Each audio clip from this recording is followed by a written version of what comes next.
Muy buenas noches. Vamos a comenzar nuestra última clase de esta semana abordando el tema de enfermedad por reflujo gastroesofágico y también las complicaciones metaplásicas, en este caso el esófago de Barrett. Vamos a recordar lo que vimos el día de ayer. Dentro también de la patología de esófago hablamos sobre la acalasia. Y recordemos, ¿no? Como definición, la acalasia es un trastorno esofágico caracterizado por la falta de relajación del esfínter esofágico inferior y la ausencia de peristalsis en el cuerpo esofágico. Epidemiología es una enfermedad rara con una incidencia aproximadamente de 6 por cada 100.000 personas por año. Puede presentarse a cualquier edad, aunque es más común entre los 25 y 60 años. Según la etiología, la causa exacta es desconocida, pero se cree que involucra la degeneración de las células ganglionares del plexo mientérico en el esófago. Respecto a los síntomas, tenemos que los pacientes presentan disfagia, tanto para sólidos como para líquidos. También regurgitación de alimentos no digeridos, dolor torácico, pérdida de peso y ocasionalmente tos nocturna y aspiración. Para el diagnóstico, contamos con la manometría esofágica, que es el estudio de elección, mostrando una ausencia de peristalsis en el cuerpo esofágico y una relajación incompleta del esfínter esofágico inferior. Respecto al esofagograma con trago de bario, revela un esófago dilatado con un estrechamiento en la unión gastroesofágica, conocido como signo de pico de ave o signo de pico de pájaro. La endoscopia digestiva alta, que nos permite descartar la malignidad y otras causas de obstrucción esofágica como estenosis. Respecto a la clasificación, pues se clasifica en tres subtipos. Según la clasificación de Chicago, tenemos la tipo 1, la clásica con ausencia de peristalsis, la tipo 2 con presión panesofágica, la tipo 3 o espástica con contracciones espásticas, también conocida como vigorosa. Respecto al tratamiento médico, se utilizan nitratos o bloqueadores de los canales de calcio que pueden reducir la presión del esfínter esofágico inferior, pero tienen una eficacia limitada y efectos secundarios significativos. Respecto a la toxina botulínica, pues las inyecciones endoscópicas que alcanzan nuestro esfínter esofágico inferior pueden proporcionar alivio temporal en pacientes que no son candidatos para cirugía. Respecto al tratamiento endoscópico, tenemos la dilatación neumática, las dilataciones endoscópicas que involucran la expansión forzada del esfínter esofágico inferior mediante un balón inflable con buenos resultados a corto y mediano plazo. Y también tenemos la miotomía endoscópica peroral o técnica POEM. Es un procedimiento mínimamente invasivo que se realiza endoscópicamente para cortar las fibras musculares del esfínter esofágico inferior. Respecto al tratamiento quirúrgico, tenemos la miotomía de Heller, procedimiento quirúrgico que implica cortar o dividir las fibras musculares del esfínter esofágico inferior para permitir el paso de los alimentos. O sea, cortando las fibras, aumentamos la relajación o disminuimos su tono, permitimos el paso de los alimentos y se realiza generalmente por vía laparoscópica. A menudo se combina con una cirugía de protección antirreflujo, como una fundoplicatura parcial, para prevenir justamente el reflujo gastroesofágico. Dentro de las complicaciones de la calasia, pues tenemos la esofagitis, con una inflamación del esófago debido a la retención de los alimentos, una estenosis por un estrechamiento del esófago, y también un riesgo aumentado de carcinoma esofágico de células escamosas por los cuadros de inflamación crónica.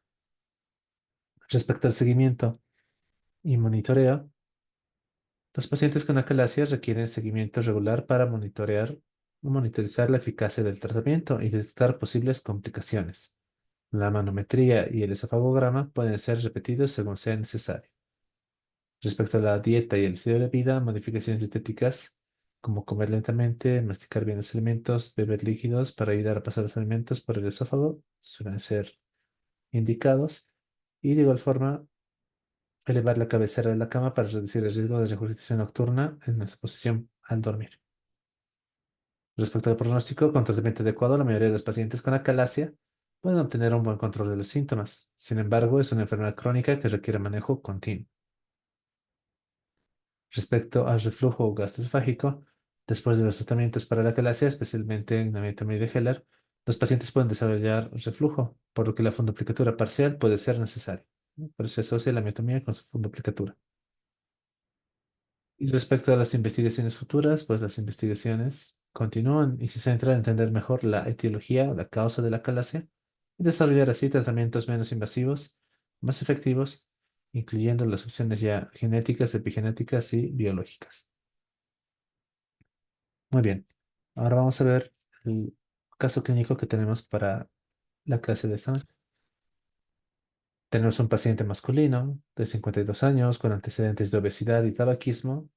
Se presenta en consulta con pirosis y regurgitación ácida recurrente durante los últimos 8 meses. Los síntomas ocurren principalmente después de las comidas y al acostarse.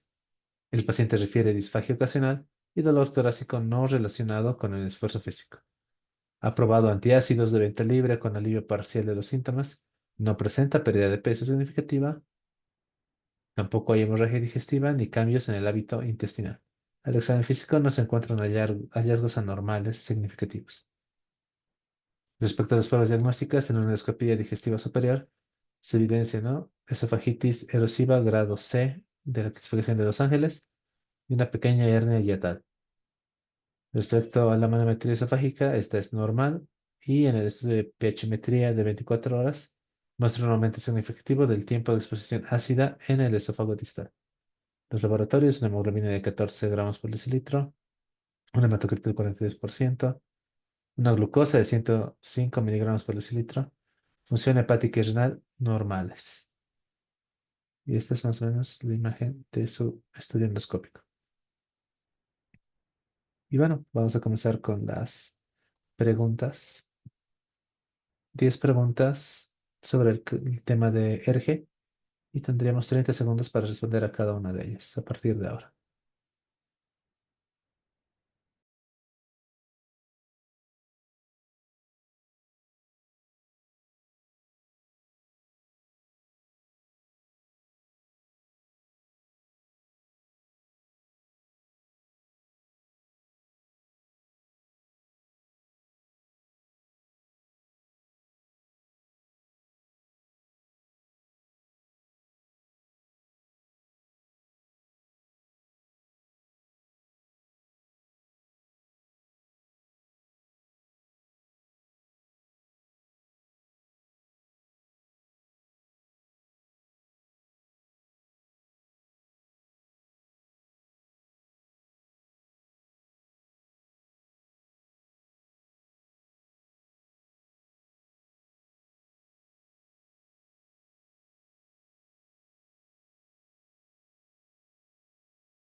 Muy bien.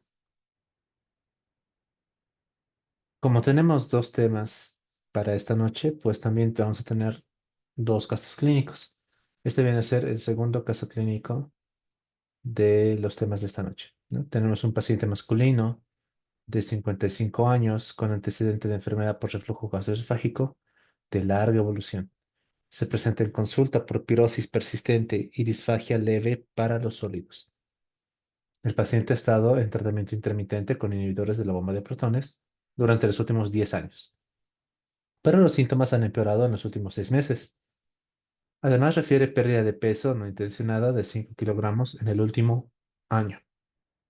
Además de regurgitación ácida nocturna. No tiene antecedentes familiares de cáncer esofágico. Al examen físico no se encuentran hallazgos anormales significativos.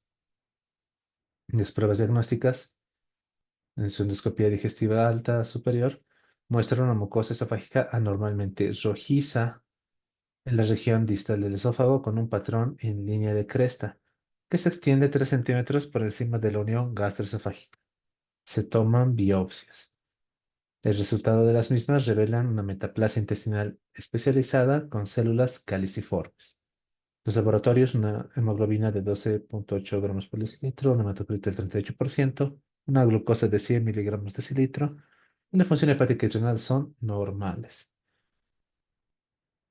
Y bueno, así como tenemos dos casos clínicos, también vamos a tener una segunda ronda de preguntas sobre el segundo tema de esta noche, que es el esófago de Barrett. De igual forma, tenemos 30 segundos para responder a cada una de ellas.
Muy bien. Después de esa larga tanda de preguntas, vamos a comenzar con nuestra clase de esta noche.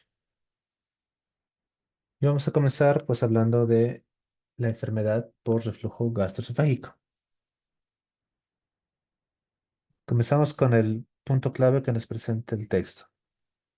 Y el libro nos dice, ¿no? La enfermedad por reflujo gastroesofágico, en inglés GERD, en español nosotros le llamamos ERGE, es la enfermedad más común del tracto gastrointestinal, para lo cual los pacientes buscan un tratamiento médico. Cuando los síntomas del ERGE, estamos hablando de pirosis, regurgitación, dolor de pecho o síntomas supraesofágicos, son molestos a pesar de una dosis adecuada de inhibidores de la bomba de protones, puede estar indicada la corrección quirúrgica.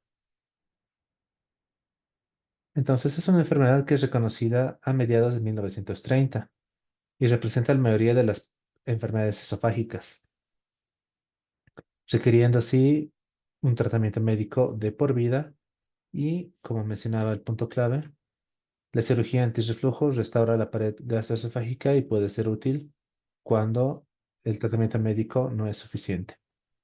¿Cuáles vendrán a ser los síntomas indicativos para el ERGE? Pues la pirosis y la regurgitación ácida.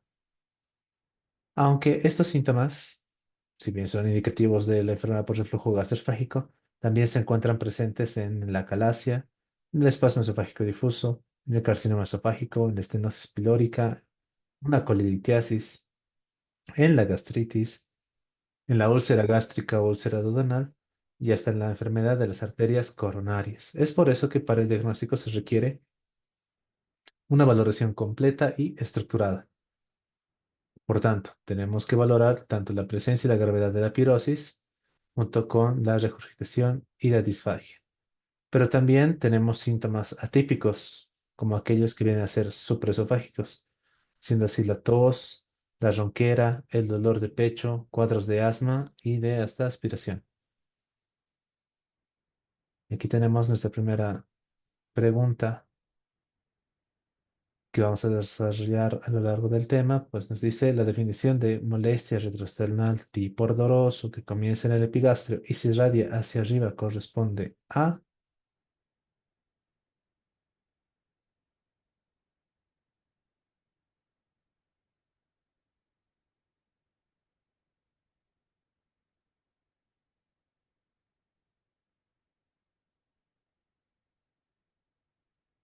veamos.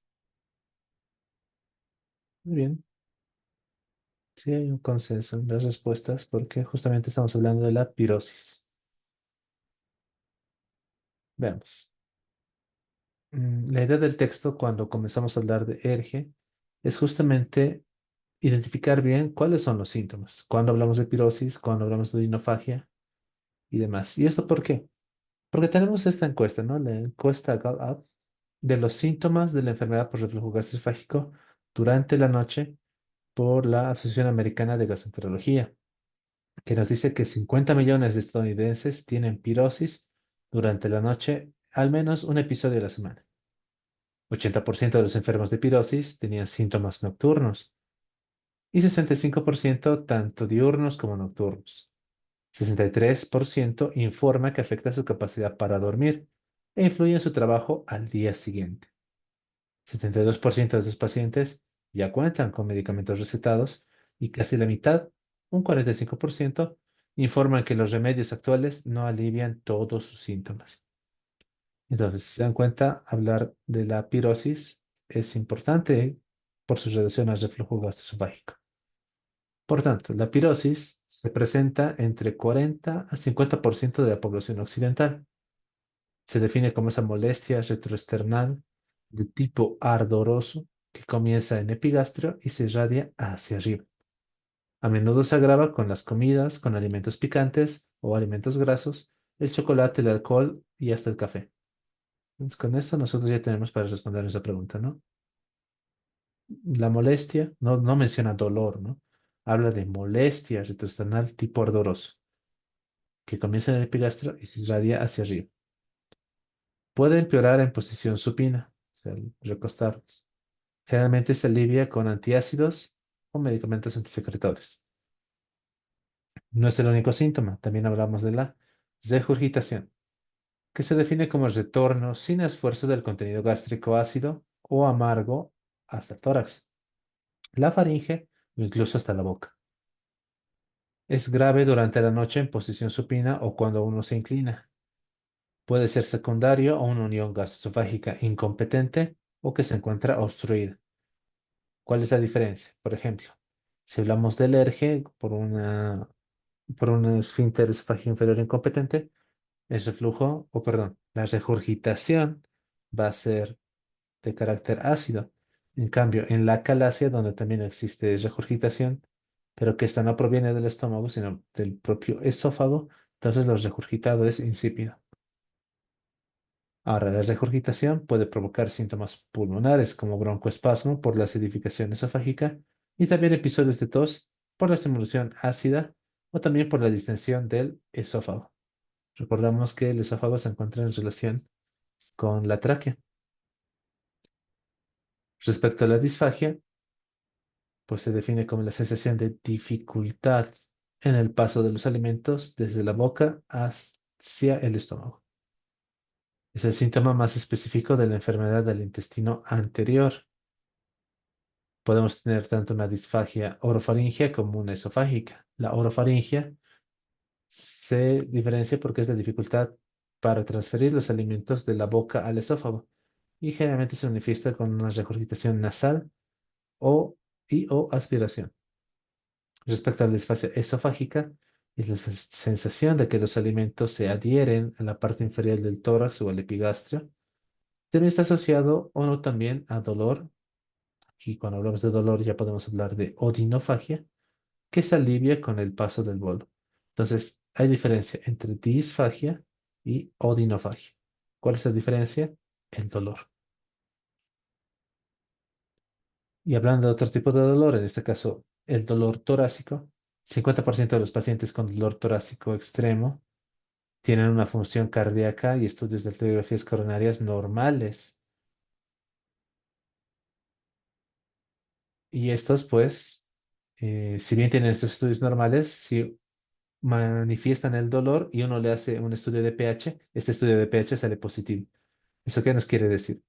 Que muchas veces nosotros recordamos, ¿no? Cuando hablamos de dolor torácico, tenemos que descartar que no sea cardíaco porque es el de mayor gravedad.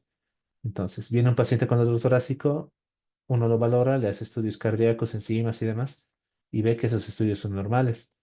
Pero si a este tipo de pacientes con dolor torácico les hacemos un estudio de pH, vamos a ver que 50% tienen este estudio de pHimetría de 24 horas positivo. De igual forma menciona, ¿no? La enfermedad por reflujo gastroesofágico inducido por el ejercicio puede provocar un dolor similar a la angina de pecho. Ahora, este dolor en el pecho generalmente está precipitado por las comidas, también durante la noche en posición supina y tiene la característica de ser no radiante y que además se alivia con antiácidos, muy diferente a un dolor de origen cardíaco. Respecto a los otros tipos de síntomas o síntomas secundarios, hay aquellos que están en relación a mecanismos poco claros, como por ejemplo el efecto del contenido luminal, la distensión esofágica, la función muscular, las vías neuronales, también la localización cerebral de estas vías, como lo que nosotros conocemos como un dolor irradiado, etcétera. Respecto a las vías visceroneuronales del intestino, vemos, ¿no? Esta relación de que por su origen y demás, estas vías se encuentran entrelazadas. Podemos decir que el tubo digestivo tiene estas vías visceroneurales entrelazadas con el árbol traqueobronquial y el corazón, siendo así que si se estimularan por un origen digestivo esofágico, va a tener su repercusión en el árbol bronquial, ya está en el corazón, ¿no? Entonces, si bien es un mecanismo poco claro, estaría en relación a esas fibras o esas vías que están entrelazadas. Ahora, para entender cómo se produce el reflujo patológico, es necesario conocer el mecanismo antirreflujo humano y su fisiopatología. Eso es algo que habíamos visto en nuestra primera clase de la semana, cuando hablábamos de la fisiología de la deglución y también lo que es el mecanismo antirreflujo. Y recordamos esta imagen, ¿no? Donde hablamos de que existe en la unión gastroesofágica una zona de alta presión, conocida como esfínter esofágico inferior. Si bien no se puede identificar un músculo circular como tal, al que podemos llamar esfínter esofágico inferior, estamos hablando de un engrosamiento de la pared de esta unión que está compuesto por la musculatura.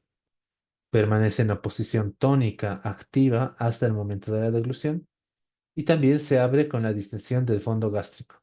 Si el fondo gástrico se distiende, ya sea por gas o por líquido, se puede distender liberando la presión y eso se conoce como eructo. Ahora, nosotros recordamos que la composición es pues por una gran cantidad de fibras. Estamos hablando de fibras anulares o en anillo. Tenemos fibras semicirculares y luego tenemos hasta incluso fibras oblicuas que nacen o parten desde el fondo gástrico. Esa confluencia, esa zona de alta presión es lo que nosotros conocemos como el esfínter. ¿Qué sucede en la enfermedad por reflujo gastroesofágico? Se pierde esa zona de alta presión. Existe una disminución entonces de la resistencia que permite el flujo retrógrado del jugo gástrico hacia el esófago. Tenemos nuestra segunda pregunta y eso también la vimos el día de ayer y la repetimos muchas veces para que no nos lo olvidemos.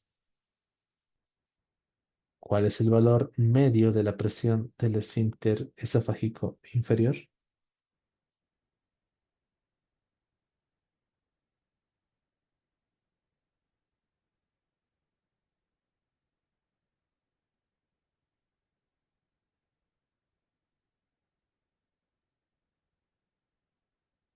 Veamos. C de Cristo. Justamente la letra C. 13 milímetros de mercurio. Eso hay que recordarlo. Cuando se eleva, acalasia, cuando disminuye, erge. Para recordarlo de una forma. Entonces, hablando justamente del esfínter esofágico inferior, tenemos aquí los valores manométricos normales en su valor medio. Recordamos la presión, 13 milímetros de mercurio. Pero esta figura del texto nos menciona que no solamente dependemos de la presión del esfínter esofágico inferior, sino también dependemos de su longitud. ¿Qué quiere decir esta figura? Aquí tenemos en este eje la presión y en este otro la longitud. Y tenemos marcada esta línea que nos va a representar la diferencia entre un esfínter que es competente y uno que es incompetente. Veamos. ¿Qué es lo que nos quiere decir esta figura? Mientras más largo sea el esfínter esofágico inferior, vamos a necesitar menos presión para considerarlo competente. Por ejemplo, con una longitud de 3 centímetros, para considerarlo competente, si hablamos de 13 milímetros, aquí estaríamos en esta figura, estamos aquí, en la zona de competencia. Si fuese más largo, con 10 sería competente. Incluso, a ver, veamos, si fuese prácticamente con 7 sería competente. Con 6 sería competente si midiera 4. En cambio, si la longitud disminuyera, y esto es importante porque lo vamos a ver más adelante, si habláramos de que de 3,6 bajáramos a 2, por ejemplo, 13 está en el borde. Incluso si bajamos a 1 centímetro, esos 13 milímetros de mercurio ya no son suficientes para mantener el esfínter competente. Tendríamos que llevar con una longitud de 1 centímetro a alcanzar presiones mayores a 18, tal vez hasta 20 milímetros de mercurio para considerarlo recién competente. Entonces existe esa relación. ¿Por qué es importante determinar esa relación? Lo vamos a ver más adelante, porque vamos a poder explicar así el origen o una de las causas que puede desencadenar una enfermedad por reflujo gastroesofágico. También recordamos nuestro estudio de manometría, ¿no? Esta imagen es la que tenemos que recordar porque nos muestra un estudio normal. Esta figura ya la habíamos visto, en la cual nosotros tenemos peristalsis y tenemos un aumento del tono o una relajación incompleta del esfínter esofágico inferior. Por tanto, este es un estudio de manometría de un paciente con acalasia. y ese es el que nos interesa. Este es todo lo contrario. Tenemos peristalsis, pero lo que no tenemos es el tono del esfínter esofágico inferior, por tanto, este se considera incompetente, ¿no? Este ya es un estudio de un paciente con incompetencia del esfínter esofágico inferior y muy probablemente de un paciente con enfermedad por reflujo gastroesofágico. Entonces, ¿qué es lo importante? Necesitamos por lo menos una presión en reposo que sea, para considerarlo enfermedad por reflujo gastroesofágico, la presión tiene que ser menor a 6 millones de mercurio. La longitud total debe ser menor a 2 centímetros de nuestro esfínter y la longitud interabdominal menor a 1 centímetro. ¿Eso qué significa? ¿No? Que estamos frente a un esfínter defectuoso. Cuando ya tenemos un esfínter defectuoso, el resultado o su defecto es irreversible. Si esto es defectuoso, va a seguir siendo defectuoso. No va a recuperar su tonicidad, ni mucho menos. Por tanto, la medicación solamente ayuda a la curación de la mucosa cuando existe reflujo, pero aún se va a producir. La función reducida del cuerpo esofágico también interviene y existe predisposición a lesiones graves de la mucosa por exposición al jugo ácido.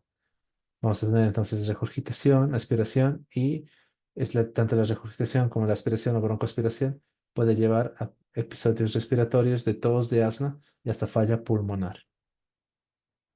Veamos. Esto es a lo que me voy cuando les explicaba de la longitud como una variable importante respecto a la fisiopatología o el origen del RG. Cuando nosotros tenemos, por ejemplo, un vaciamiento gástrico deficiente, una excesiva ingesta de aire, vamos a tener distensión gástrica. Esta distensión gástrica está producida por un aumento de la presión intragástrica y lo que va a hacer es empujar. Lo que va a hacer es ir empujando.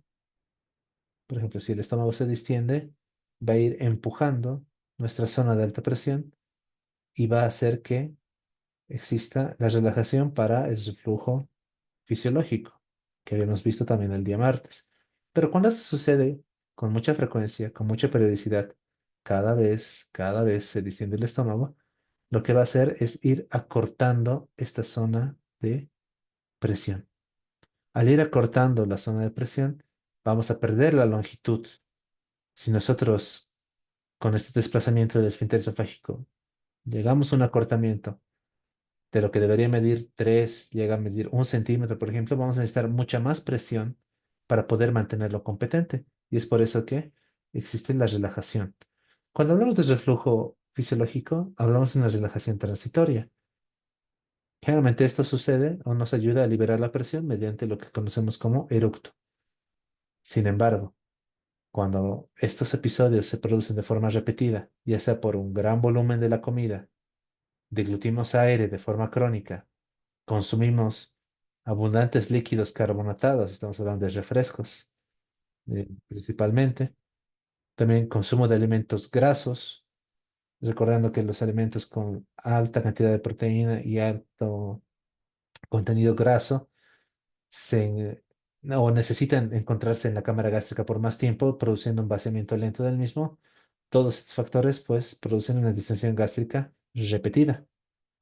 Y lo que va a hacer es que con mayor frecuencia se vaya haciendo un despliegue, un desplazamiento del esfínter esofágico inferior.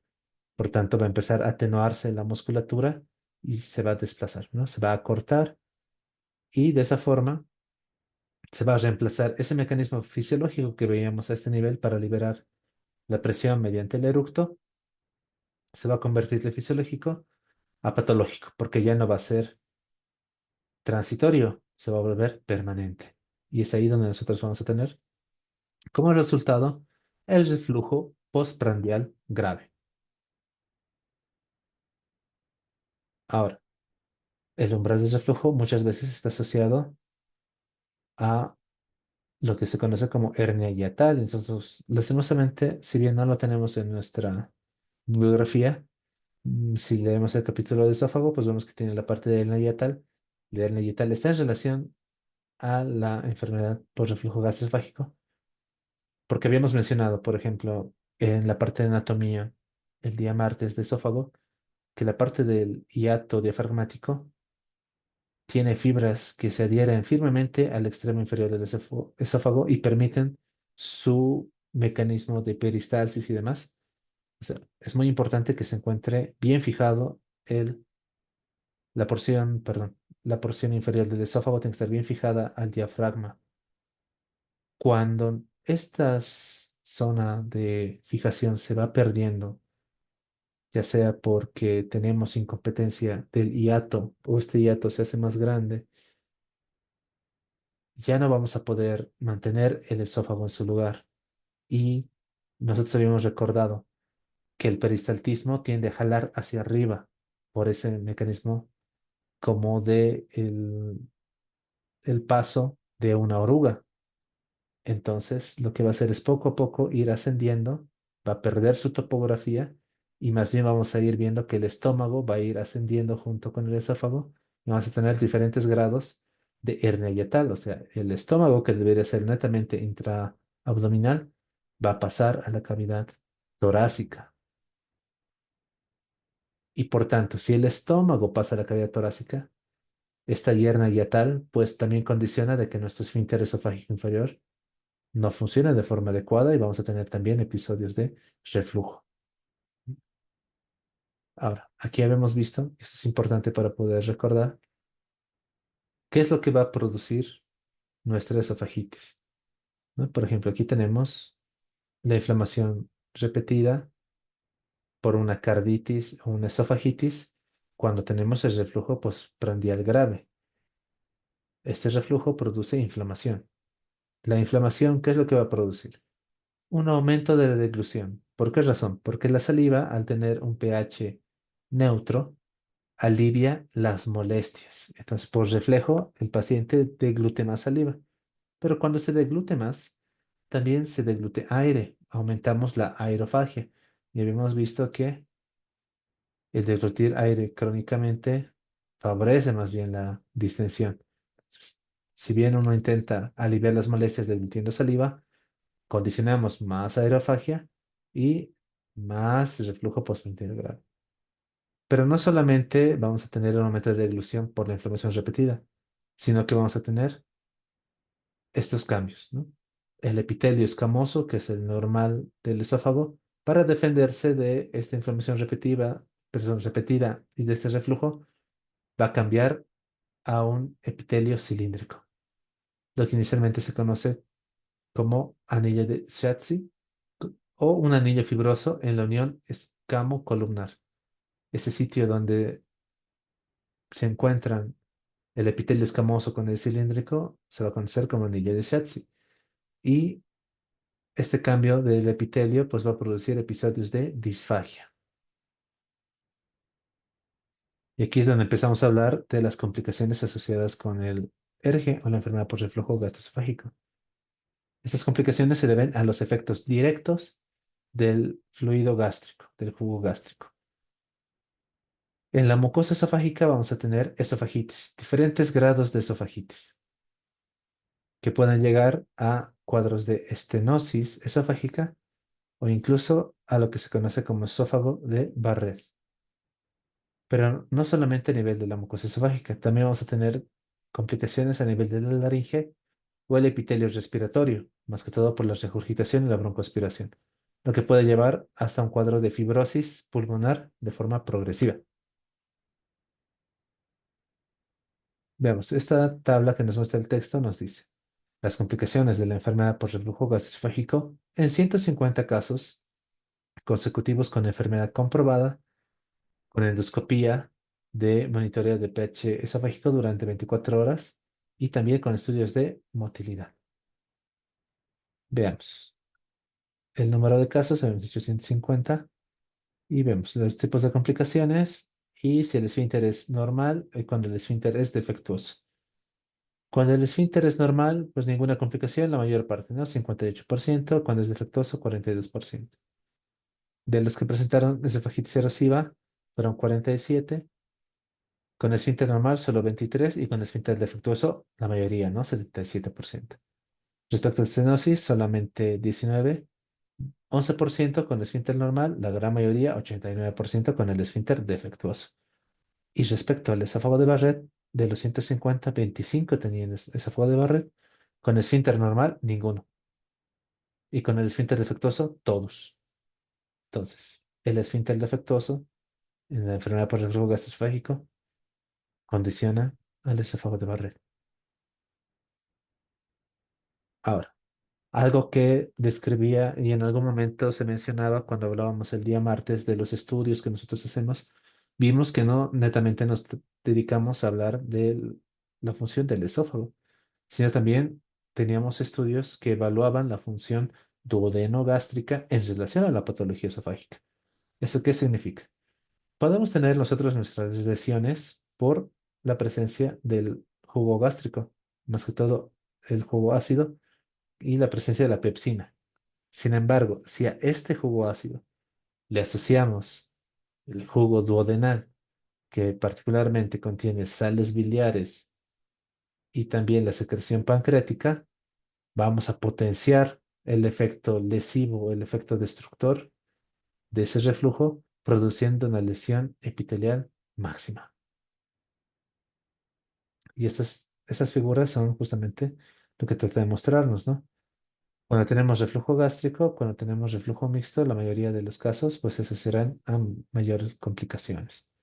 De igual forma, entre un pH ácido, un pH alcalino, el que se encuentra en un umbral intermedio es el que produce más lesiones. Y de igual forma, ¿no? Tenemos sujetos normales, sujetos con esófago de Barrett. Cuando tienen aumento de la bilirrubina, o sea, presencia de sales biliares en el reflujo, con mayor frecuencia se asocian a esófago de Barrett. Nuestra tercera pregunta a resolver durante nuestra exposición. La incidencia de que el epitelio de Barrett metaplásico se vuelva displásico y progrese hacia un adenocarcinoma es alrededor de,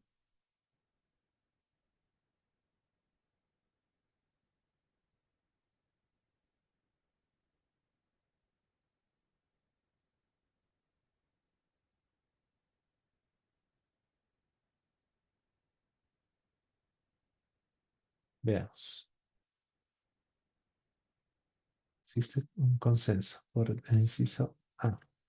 Y justamente, ¿no? Afortunadamente no es muy alto.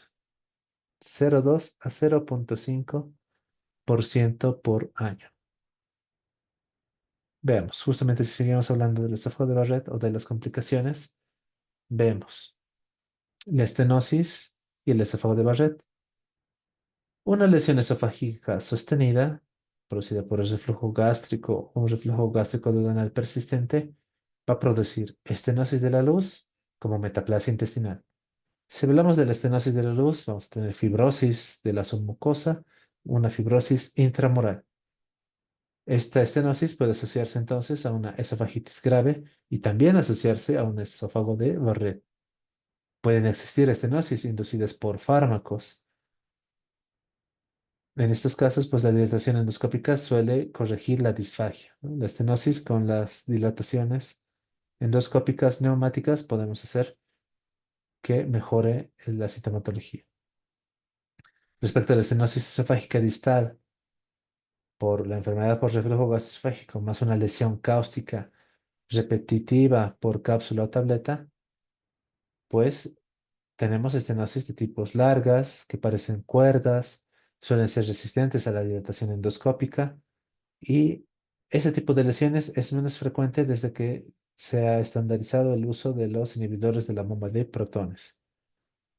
O sea, esto se refería de que habían identificado que algunos pacientes que tenían reflujo tomaban algunos medicamentos que eran muy ácidos cuando se deshacían en el estómago y cuando pasaban al esófago con el reflujo, pues potenciaban una lesión cáustica.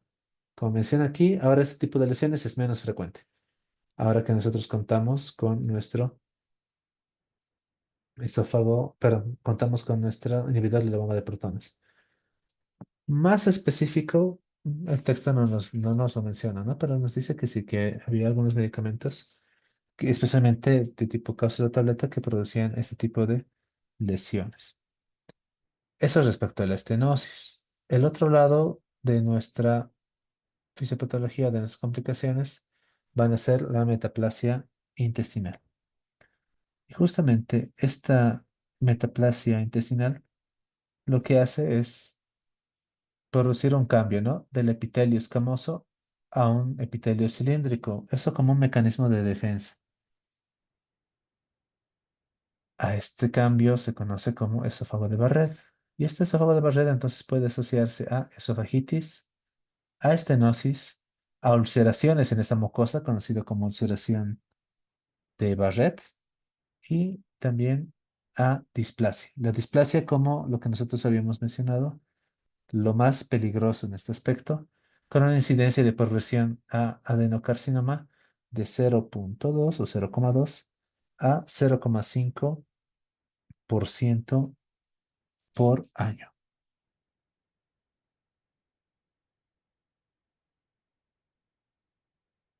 Veamos. Si hablamos netamente sobre las complicaciones metaplásicas, vamos a tener que hablar específicamente del esófago de Barrett y esta es la parte que se encuentra como un tema específico de nuestra bibliografía para la residencia. En el texto se encuentra inserto en nuestra enfermedad por reflujo gastroesofágico. Veamos. El esófago de Barrett, en este punto clave, el punto clave número 3, nos define, ¿no?, como la transformación del epitelio esofágico distal de ese epitelio escamoso epidermoide a un epitelio cilíndrico especializado, capaz de una progresión neoplásica adicional. La detección del esófago de Barrett en la endoscopía y en la biopsia aumenta el riesgo futuro de cáncer en más de 40 veces. Esto en comparación a aquellas personas que no tienen esófago de Barrett. Entonces, el identificar que un paciente tiene esófago de Barrett ya le condiciona a 40 veces más riesgo de tener cáncer, en otras palabras.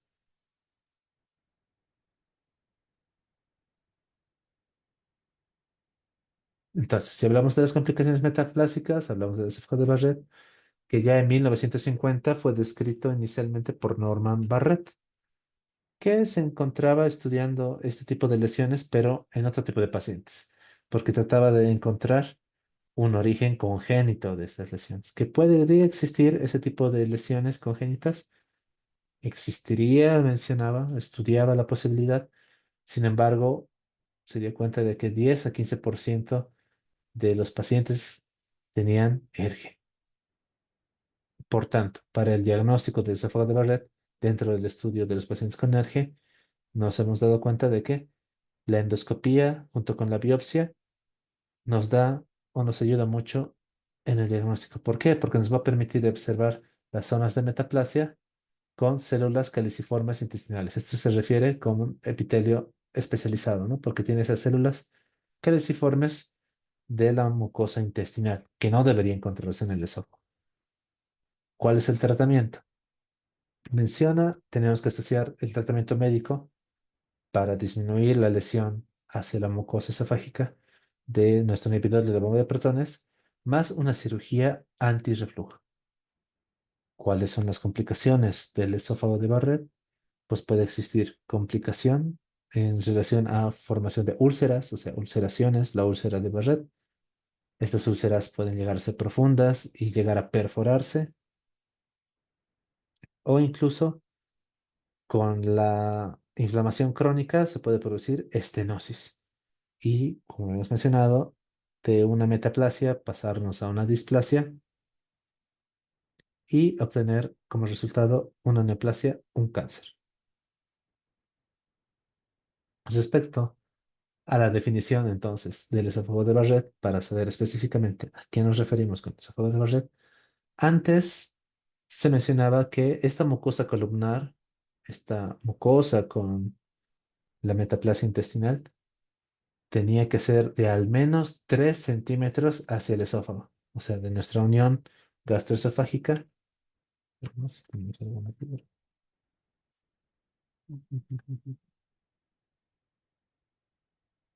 De nuestra unión gastroesofágica teníamos que medir por lo menos 3 centímetros. Si llegábamos a esos 3 centímetros, ya estábamos diagnosticando un esófago de Barrett. Eso era antes. Ahora, la definición como tal nos menciona que cualquier longitud de la mucosa columnar que sea identificable endoscópicamente y que demuestre mediante una biopsia que es metaplasia intestinal, ya se puede definir como un esófago de Barrett. Entonces, clásicamente, al menos 3 centímetros, actualmente cualquier longitud. Respecto a la etapa grave de nuestra enfermedad por reflujo gastroesofágico, pues vamos a tener una exposición marcada al ácido esofágico. Tenemos las características de un esfínter esofágico inferior deficiente o un esfínter incompetente, en otras palabras, la función deficiente del cuerpo esofágico, una alta prevalencia de flujo, o perdón, reflujo duodeno gastroesofágico, recordando que si lo asociamos ese reflujo duodeno gástrico, su efecto lesivo o agresor está potenciado y también una hipersecreción gástrica en un 44% de los pacientes. Esas son las características de una etapa grave del ERGE. Eso dentro de las complicaciones metaplásicas. Ya cuando hablamos de complicaciones neoplásicas, y eso tal vez un poco reservado a los capítulos de oncología, sin embargo, nos toca hablar, mencionarlos por lo menos, ¿no? Estaríamos hablando de la formación de un adenocarcinoma. Un tercio de los pacientes con esófago de Barrett presentarán esta neoplasia. No se ha demostrado que la cirugía antirreflujo afecte en la progresión a carcinoma.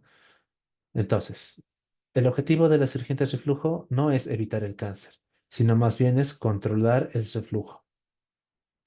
Respecto a la epidemiología del adenocarcinoma, pues se considera, bueno, se consideraba antes un tumor raro, que estamos hablando hasta el año de 1975. Actualmente se presenta en 0,2 a 0,5% por año de seguimiento y un riesgo 40 veces mayor que el de la población general cuando tenemos esófago de Barrett, lo que habíamos visto en nuestro punto clave. La mayoría, si no todos los casos de carcinoma, cáncer de esófago, surgen del epitelio de Barrett. Entonces, es muy importante hacer un diagnóstico oportuno. Tal vez no solo del esófago de Barrett, ¿no? Sería idealmente identificar más bien la enfermedad por reflujo gastroesofágico, tratarlo de forma adecuada y evitar más bien este tipo de complicaciones, tanto metaplásicas como neoplásicas, para así evitar justamente la instalación de un adenocarcinoma. No son las únicas complicaciones, también te vamos a tener complicaciones respiratorias en relación al alergia. Estas secundarias al reflujo laringofaringeo, que puede ocasionar episodios de asma. La diferencia que tendríamos con el asma típico es que el asma generalmente se presenta en pacientes jóvenes, en niños. En cambio, aquí tendríamos un asma de presentación en los adultos. Justamente estos adultos que a esa edad han comenzado a presentar episodios de asma o crisis asmáticas, 50% tiene esofagitis en un estudio de endoscopía. Y la evolución a episodios a reiteración va a producir o va a conllevar a una fibrosis pulmonar idiopática. ¿Cuáles serían las causas? Pues tenemos dos tipos de teorías para explicar las complicaciones respiratorias. Estamos hablando de la teoría del reflujo por la exposición laringo o laringofaringea a la aspiración de la secreción ácida o duodenogástrica. Y también tenemos la teoría refleja, lo que habíamos mencionado cuando hablábamos de ese entrecruzamiento o esa vinculación, entrelazamiento de las fibras viscerales, ¿no? Que las fibras aferentes, especialmente del nervio vago, producen una broncoconstricción durante la acidificación esofágica distal. Respecto al diagnóstico de estas complicaciones respiratorias, pues es complejo y es difícil establecer en los casos de reflujo que no tengan síntomas digestivos. Es necesario la monitorización ambulatoria con un estudio de pHimetría de sonda dual, y es dual en el sentido de que vamos a medir no solamente el esófago distal, como habíamos visto el día martes, ¿no? Generalmente el catéter o nuestro receptor, nuestra sonda, generalmente se coloca distalmente en el esófago distal, que es el lugar donde a nosotros nos importa medir la exposición al ácido. Este tipo de estudio es dual porque no solamente se va a localizar en el distal, sino también en el proximal, porque mientras más exposición tengamos en el proximal, lo vamos a poder relacionar a su paso hacia la faringe y a la laringe.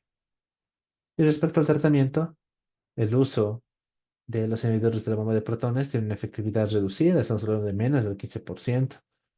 En cambio, las cirugías de reflujo tienen una efectividad que alcanza hasta el 90% en los niños, en pacientes jóvenes, y hasta un 70% en adultos.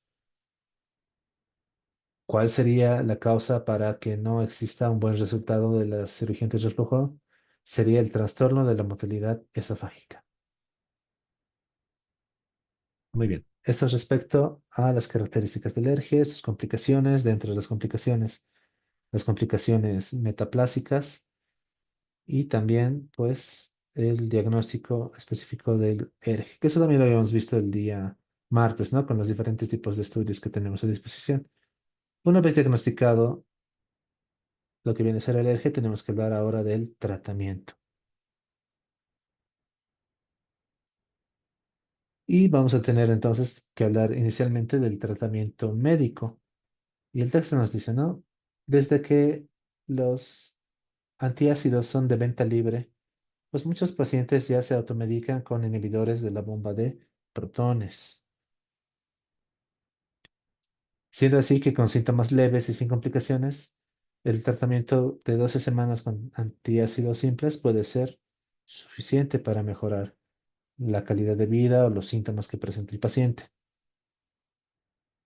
¿Qué otras medidas uno tiene que tomar o qué otro tipo de cuidados?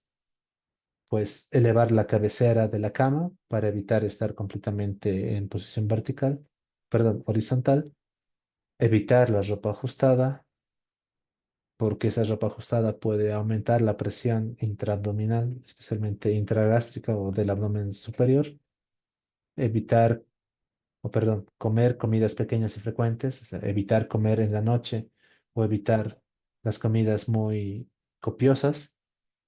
También hay que evitar que si comemos por la noche, no tenemos que acostarnos de forma inmediata después de comer.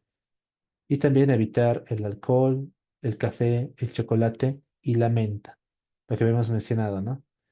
Cuando hablábamos el día martes de los elementos o algunos alimentos que pueden afectar a la presión de nuestro esfínter esofágico inferior, pues justamente estos reducen la presión del esfínter esofágico inferior en reposo. Respecto a la combinación de antiácidos, pues menciona, ¿no? Que si tenemos algunos preparados con ácido algínico, al mezclarse con la saliva suelen producir una solución viscosa protectora de nuestra mucosa, tanto gástrica como esofágica. Y también se puede utilizar algunos promotores del vaciamiento gástrico efectivos prácticamente solo en la enfermedad temprana. Estaríamos hablando de la metoclopramida como también de la domperidona. Si seguimos hablando del tratamiento médico, podemos ver, ¿no? Que para síntomas persistentes utilizamos el omeprazol, ¿no? Hasta 40 miligramos al día, lo que nosotros conocemos como el omeprazol de vía oral, que viene de 20, generalmente. Y pues reduce la pirosis en un 80 a 90%.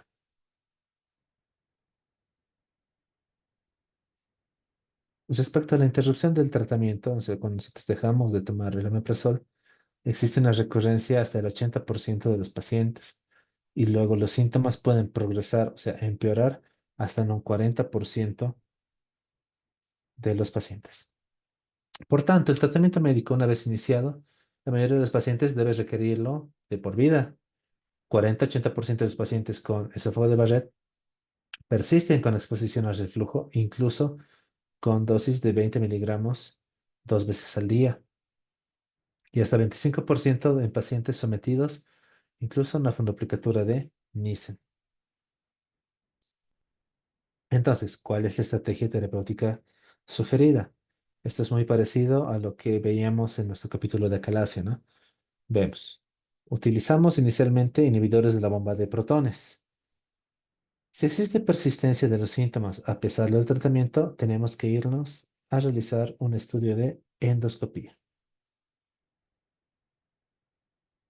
Después, si nosotros ponemos a enfrentar nuestro tratamiento médico con el inhibidor de la bomba de protones versus la cirugía antirreflujo, pues es necesario primero darnos cuenta de una cosa. Necesitamos medir el pH esofágico en 24 horas, necesitamos ver el estado del esfínter esofágico inferior y también necesitamos una valoración de la función del cuerpo esofágico, porque hemos visto, ¿no? Nuestra cirugía antirreflujo con una mala peristalsis, un mal funcionamiento del cuerpo esofágico, no va a tener el éxito que nosotros esperamos.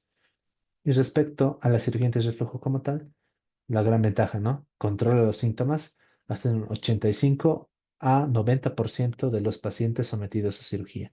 Esa es la gran ventaja que tiene este procedimiento.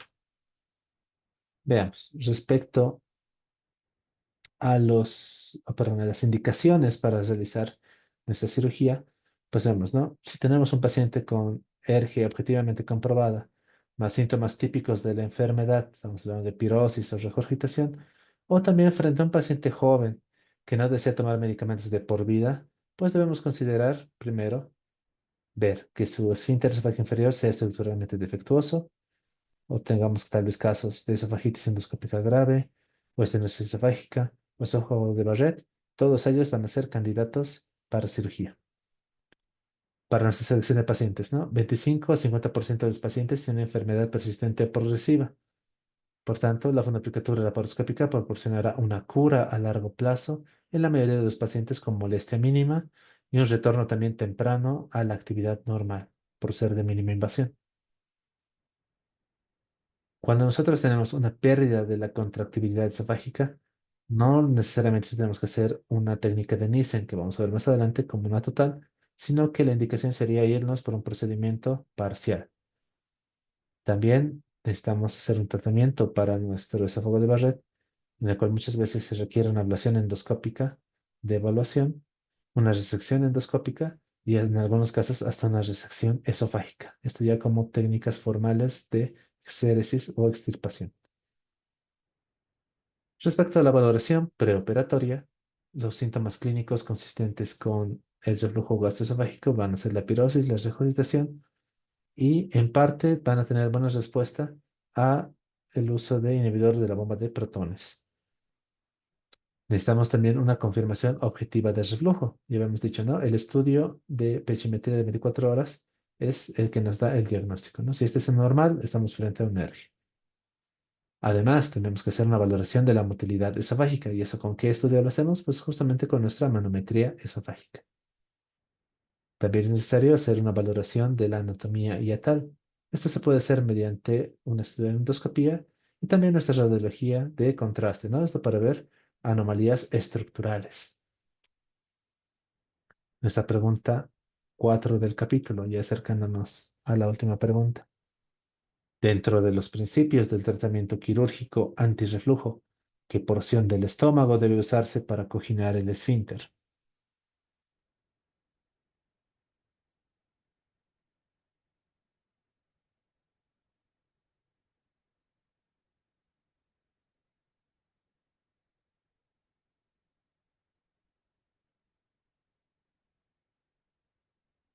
Veamos. Efectivamente, ¿no? También recordamos que la técnica se llama funduplicatura, es porque utiliza el fondo gástrico.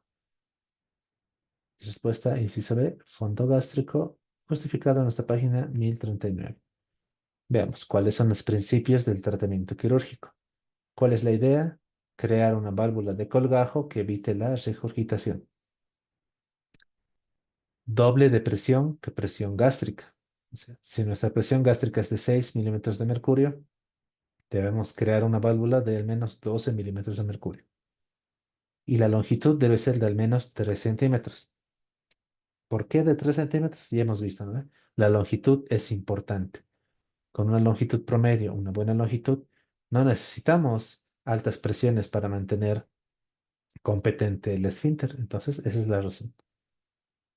De esos 3 centímetros, por lo menos 2 centímetros deben encontrarse en el esófago de su porción abdominal. No netamente tiene que ser en el torácico. 2 centímetros deben formar parte del esófago abdominal. Debe permitir la relajación del cardias a la deglución.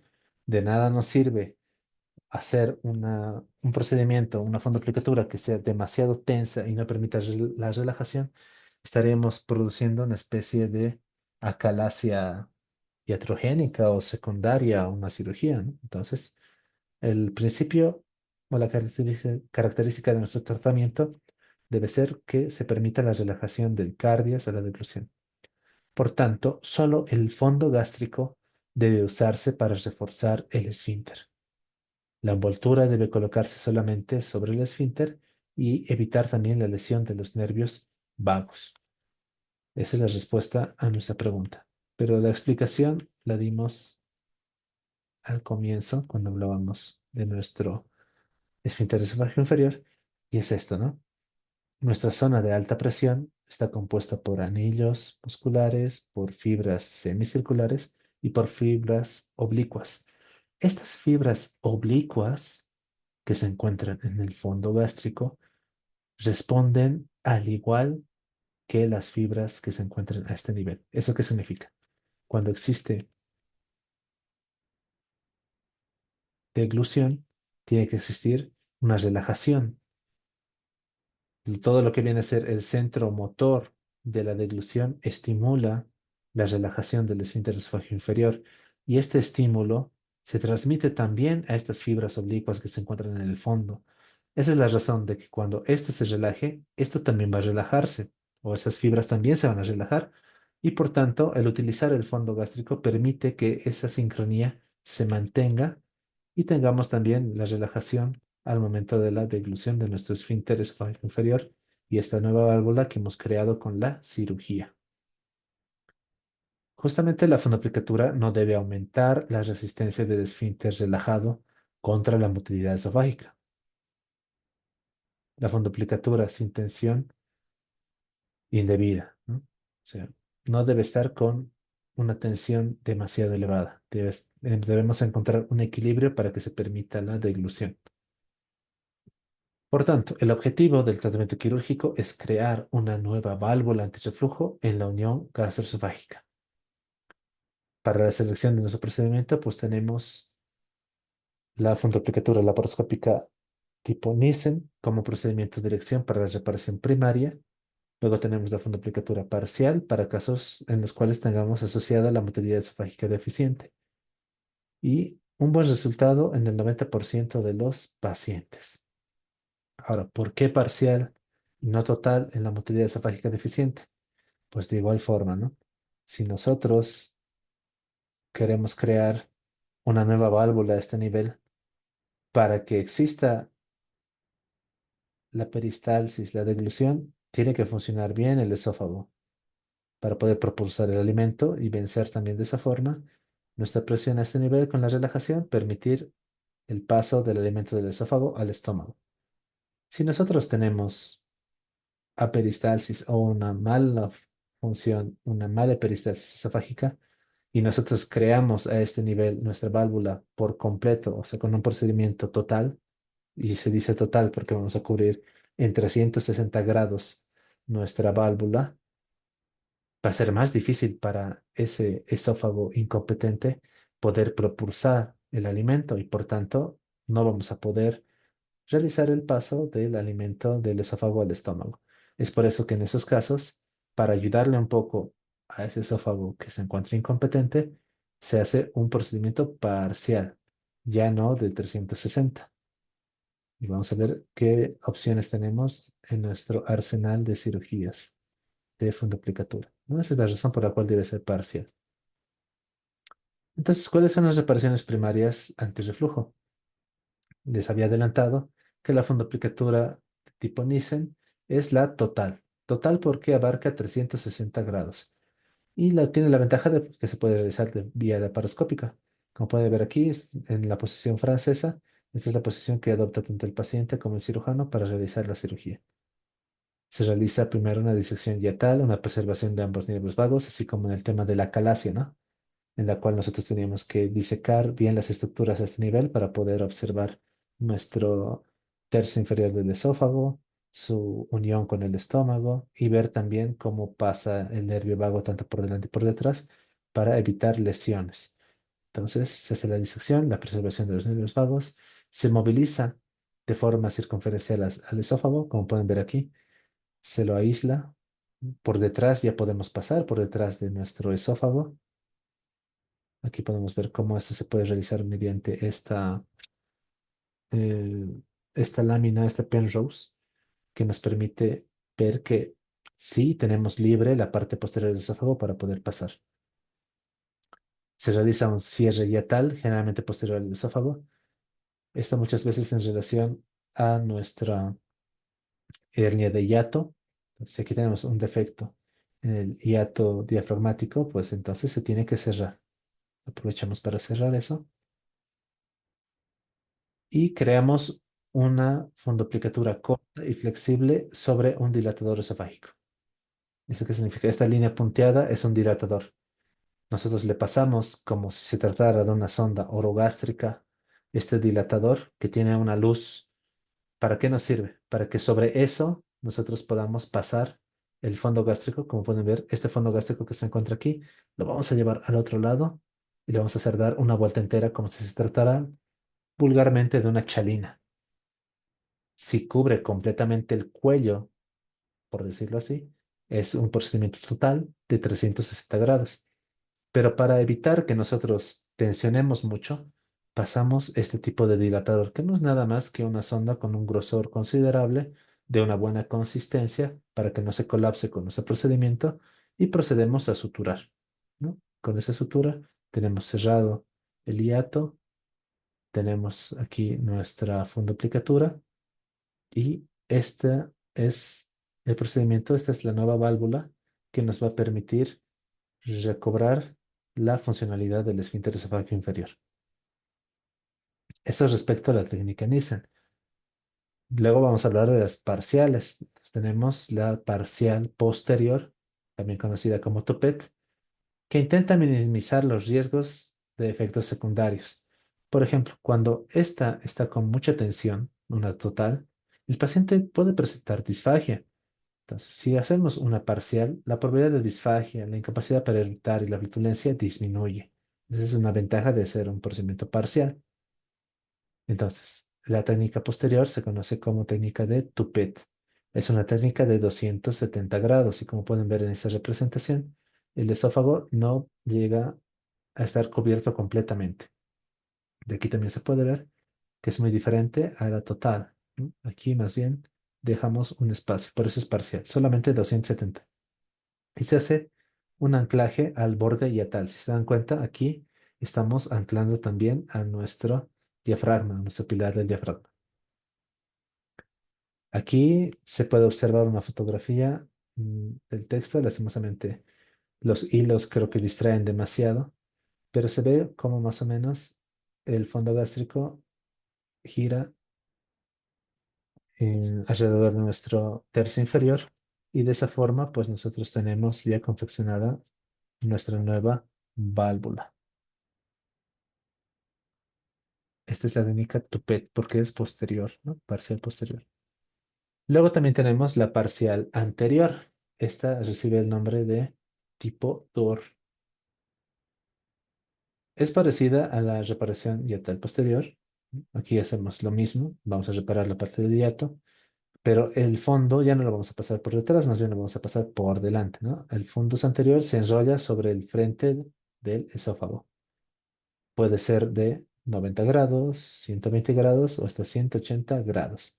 Y este se suturará al borde yatal y también a la pared del esófago, ¿no? Más o menos quedaría así, casi como muestra nuestra figurita. Nuestra última pregunta de la clase de esta noche. Cuando se encuentra un esófago acortado, muchos cirujanos optan por un procedimiento de elongación esofágica para reducir la tensión en la unión gastroesofágica, al considerar que esto disminuirá el riesgo de la falla por hernia hiatal posoperatoria. Dicho procedimiento corresponde a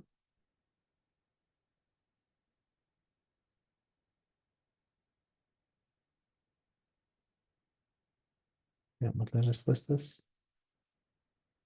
Sí, sí, sí, sí. Muy bien. Justamente la respuesta es inciso C, gastroplastía de colis. Justamente cuando nosotros hablamos de la gastroplastía de colis, y nosotros nos damos cuenta, ¿no? De que nosotros en esta cirugía liberamos lo que viene a ser las estructuras de fijación del esófago, del estómago a este nivel para poder alcanzarlas. Y es muy importante hacer una fijación a los pilares, una fijación hiatal. ¿Por qué razón? Incluso aquí cerrarlo, ¿no? Disminuir la luz. Porque como ya no tenemos fondo, si se dan cuenta, esto ya se ha vuelto un tubito. Ya no tenemos el fondo gástrico y tiene más chance de que pueda herniarse. Entonces, cuando nosotros tenemos un paciente ya con hernia, muchas veces pacientes que tienen ya un esófago corto porque la hernia ha hecho que este esófago se ascienda hacia el tórax, y nosotros cuando lo jalamos otra vez a la cavidad, vemos que estamos haciéndolo bajo cierta tensión y tenemos el riesgo de que vuelva a subirse hacia la cavidad torácica. En esos casos, ¿no? De esófago cortado para reducción de la tensión en la unión gastroesofágica, lo que hacemos es mediante una grapadora dividir el cardias en una parte superior del estómago. O sea, como pueden ver aquí, lo vamos a cortar en forma de L. Nuestro fondo nos lo vamos a llevar. Chuc, chuc, y vamos a terminar haciendo más largo prácticamente el esófago con un pedazo de estómago. Eso aumentaría la longitud del esófago. O sea, es como si elongáramos el esófago mediante una gastroplastía. Tiene controversia, no es una técnica en debate. ¿Por qué razón? Nuestra idea es evitar que exista reflujo. Nuestra idea es evitar la exposición al esófago del jugo gástrico del estómago. Y estamos creando un tubo de pared gástrica con capacidad secretora y además una fundoplicatura debajo de esta. ¿Esto será beneficioso? ¿No? Esa es la pregunta que entra en debate cuando hablamos de esta técnica. Puede servir para disminuir la tensión, para alargar el esófago. Sin embargo, nos desviamos un poco del objetivo, ¿no? Tenemos ahí un tubo gástrico secretor. La idea es más bien evitar la exposición de la secreción gástrica al esófago. Es una técnica en controversia. Y bueno, respecto a los resultados después de la fundoplicatura, cuando hablamos de que alivian los síntomas, la pirosis, la regurgitación y la disfagia, en más del 90% de los casos, cuando hacemos un seguimiento de 2 a 3 años. Entre 80 y 90% de los pacientes en un seguimiento a 5 años. Y respecto a los síntomas atípicos, hablando de la tos, el asma y la laringitis, suelen aliviarse en 2/3 de los pacientes. Algunos también pueden sentir disfagia temporal por 3 hasta 12 meses, en lo que uno se acostumbra, ¿no? Puede existir incapacidad para eructar en los primeros 3 a 6 meses, también en lo que se establece la, la nueva válvula.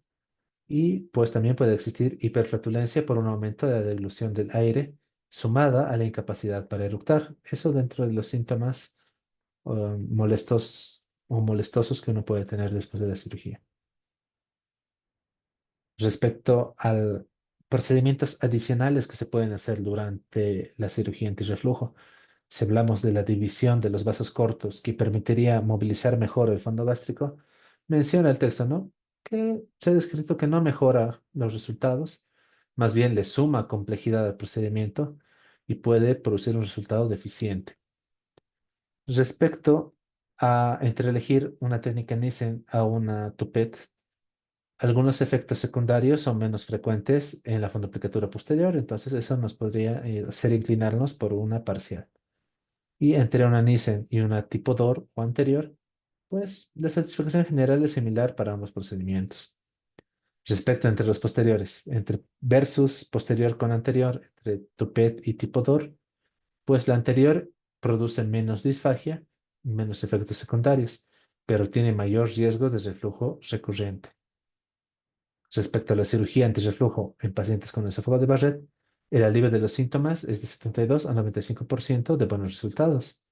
50% presenta hasta una regresión de la longitud de nuestra mucosa de Barrett y deben permanecer bajo vigilancia endoscópica, siempre vigilando que no progrese a una displasia, a un adenocarcinoma. Respecto a la reoperación para reparaciones fallidas antirreflujo, con la recurrencia o la persistencia de los síntomas, la incapacidad para deglutir, molestias en el abdomen superior con las comidas y demás, generalmente la causa más frecuente en la cirugía abierta es la colocación de la envoltura y en la cirugía laparoscópica es la herniación, lo que les había dicho, ¿no? Que nuestro estómago se suba a la cavidad torácica. Entonces, con cada reparación, el esófago se daña más. Con cada reoperación, pues dañamos el tejido que tenemos, al igual que la vasculatura, ¿no? Entonces, hay que tener mucho cuidado.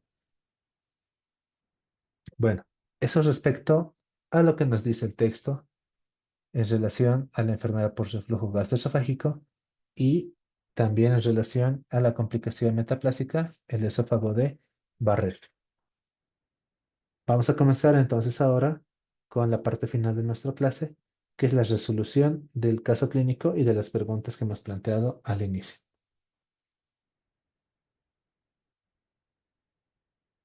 Respecto a nuestra historia clínica inicial, ¿no? Vemos un paciente masculino de 52 años con antecedentes de obesidad, tabaquismo, se presenta en consulta con, primero, pirosis, regurgitación ácida recurrente.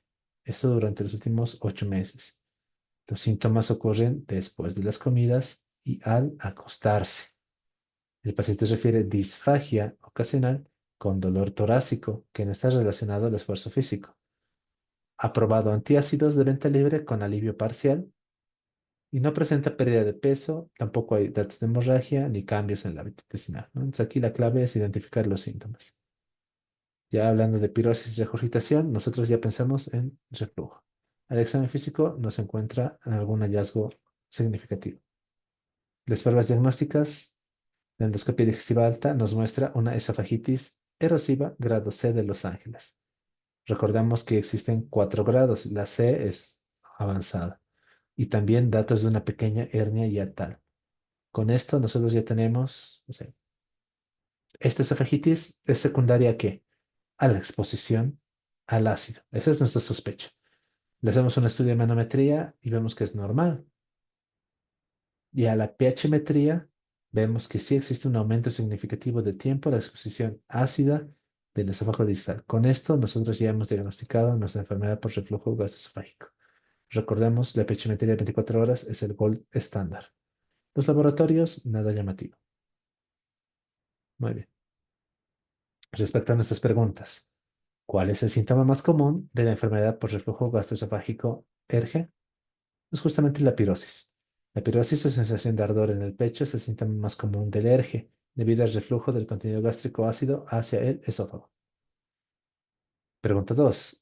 ¿Cuál de los siguientes factores de riesgo está más asociado con el desarrollo del ERGE? La respuesta, la obesidad. La obesidad es un factor de riesgo significativo para el desarrollo del ERGE, ya que aumenta la presión intraabdominal y favorece el reflujo gástrico.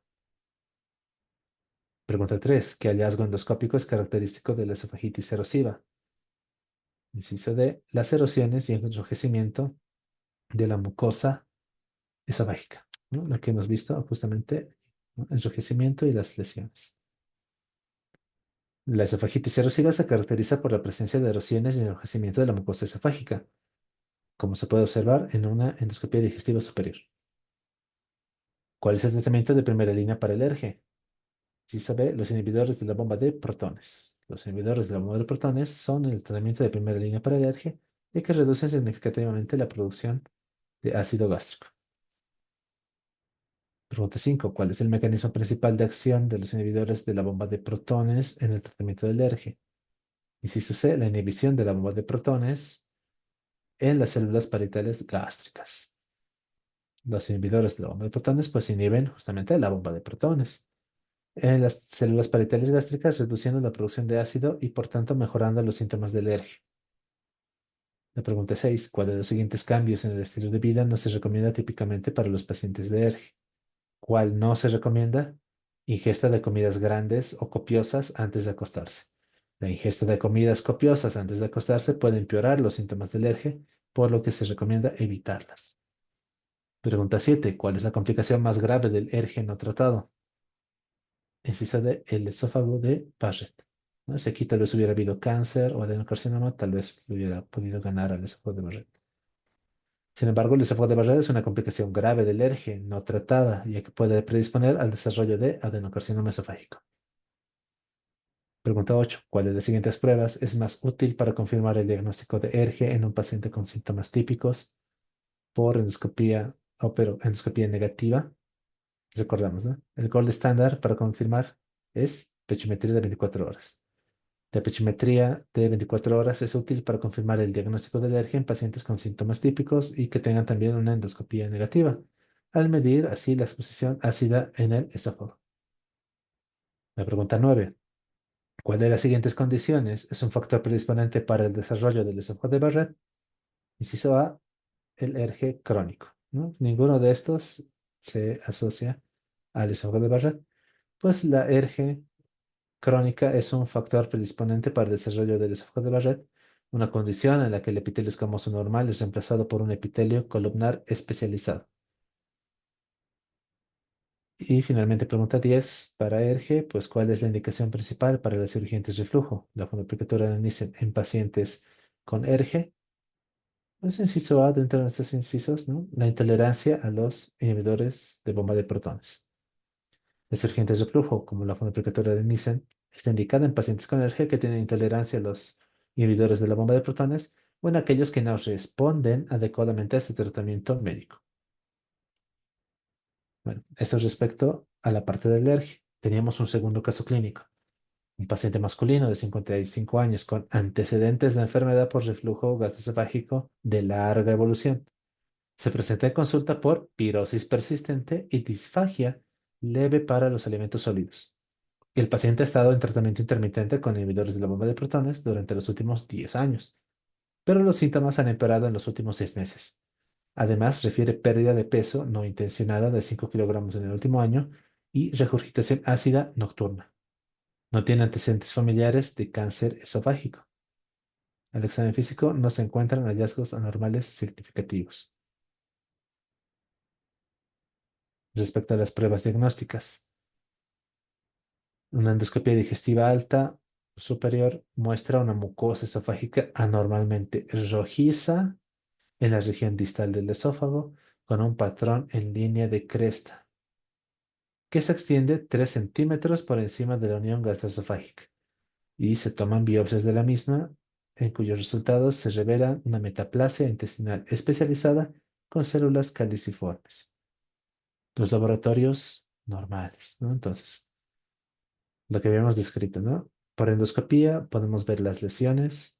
Antiguamente, con 3 centímetros, ya teníamos el criterio para hablar de esófago de Barrett. Actualmente, con que ya tengamos la biopsia que nos diga que se trata de una metaplasia intestinal especializada, sea menos o más de 3 centímetros, ya se considera esófago de Barrett. Y contestando las 10 preguntas sobre esófago de Barrett, pues vemos, ¿no? Pregunta uno, ¿cuál es el principal factor de riesgo para el desarrollo del esófago de Barrett? Entonces acordamos el ERGE crónico, ¿no? Como principal factor de riesgo para el desarrollo del esófago de Barrett, ya que la exposición prolongada del ácido gástrico induce los cambios metaplásicos en la mucosa esofágica. Entonces pregunta 2, ¿qué hallazgo histológico es característico del esófago de Barrett? Inciso B, las células caliciformes en la mucosa esofágica. El hallazgo histológico característico es la presencia de las células caliciformes que nos demuestran una metaplasia intestinal especializada. La pregunta 3, ¿cuál es la complicación más grave asociada con el esófago de Barrett? Pues lo repetimos, ¿no? Inciso C, el carcinoma esofágico. La complicación más grave del esófago de Barrett es el desarrollo del adenocarcinoma esofágico debido a la progresión de la metaplasia a una displasia y finalmente a un carcinoma. Pregunta 4. ¿Cuál es el objetivo principal del tratamiento con inhibidor de la bomba de protones en pacientes con esófago de Barrett? Pues no pueden curar, no pueden reducir, ni incrementar, ni neutralizar. Su idea es prevenir la progresión de la displasia y carcinoma, disminuyendo la exposición al ácido, ¿verdad? Entonces, el objetivo principal del tratamiento con inhibidores de la bomba de protones es prevenir la progresión de la displasia y carcinoma. Pregunta 5. ¿Qué intervención se recomienda para la vigilancia en pacientes con esófago de Barrett sin displasia?